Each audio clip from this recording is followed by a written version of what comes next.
ઊંડાણપૂર્વક તપાસ થવી પણ જરૂરી છે, કારણ કે અન્ય આવી કોઈ દુર્ઘટના ન બને। શું આવી કોઈ દુર્ઘટનાની રાહ જોવાઈ રહી હતી? એક સવાલ ઉઠી રહ્યો છે। સુપર 6માં હવે આગળ વાત કરવી છે ખૂબ જ ચિંતાજનક ઘટનાઓની। પ્રશ્ન એ છે કે શું ગુજરાત ઉડતા ગુજરાત બની રહ્યું છે?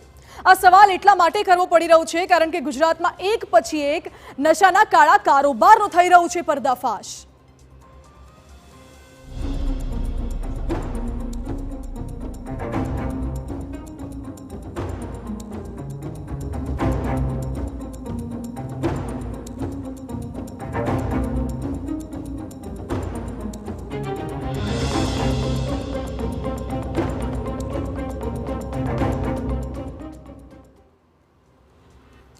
હવે તમારી ટીવી સ્ક્રીન પર દેખાતી આ ત્રણ તસવીરોને પણ નિહાળો।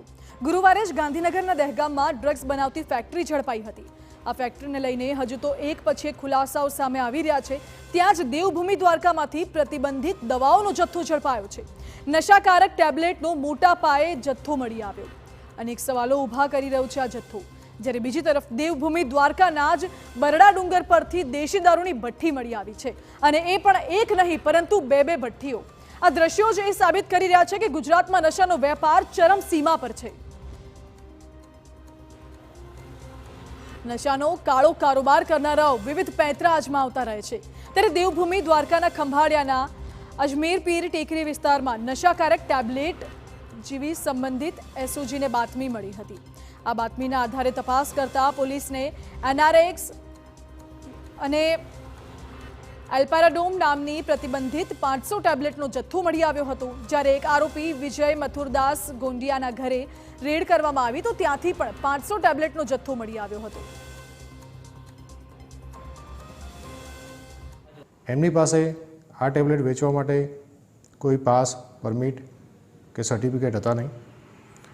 આ પ્રકારની ટેબ્લેટનું વેચાણ એ નશા માટે માદક પદાર્થ તરીકે કરતા હોવાની હકીકત જાણવા મળેલી।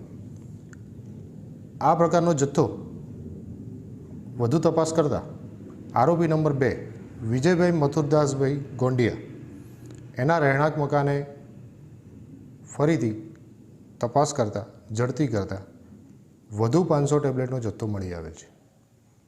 આ બંને ટેબ્લેટ એક જ પ્રકારની અલ્પ્રાઝોલમની છે, જે માદક પદાર્થ તરીકે ગણાય છે। તો બીજી તરફ દેવભૂમિ દ્વારકાના ભાણવડ પંથકમાં આવેલા બરડા ડુંગર પર બાતમીના આધારે પોલીસે રેડ પાડી હતી। અહીંના દ્રાણીનેસમાં દેશી દારૂ બનાવાતો હતો। 2 ભઠ્ઠીઓ ઝડપાઈ છે। સાથે જ 2000 લીટર દેશી દારૂમાં ઉપયોગમાં લેવાતો કાચો આથો અને 500 લીટર દેશી દારૂ બનાવવાના સાધનો પણ મળી આવ્યા છે। જોકે સમગ્ર ઘટનાક્રમમાં 2 આરોપી ફરાર થયા છે અને પોલીસે મુદ્દામાલ જપ્ત કરી વધુ કાર્યવાહી હાથ ધરી છે। મહત્વનું છે કે આ સિલસિલો ક્યારે અટકશે, દેશી દારૂ અને ડ્રગ્સનો સિલસિલો અટકે એ પણ જરૂરી છે। ગુજરાતને ઉડતા ગુજરાત બનાવવાનું કાવતરું કોણ કરી રહ્યું છે તે વિશે હાલ તપાસ ચાલી રહી છે। સુપર 6માં આગળ વાત કરીશું અન્ય સમાચારની। અત્યારે રોકાઈએ એક નાનકડા બ્રેક માટે।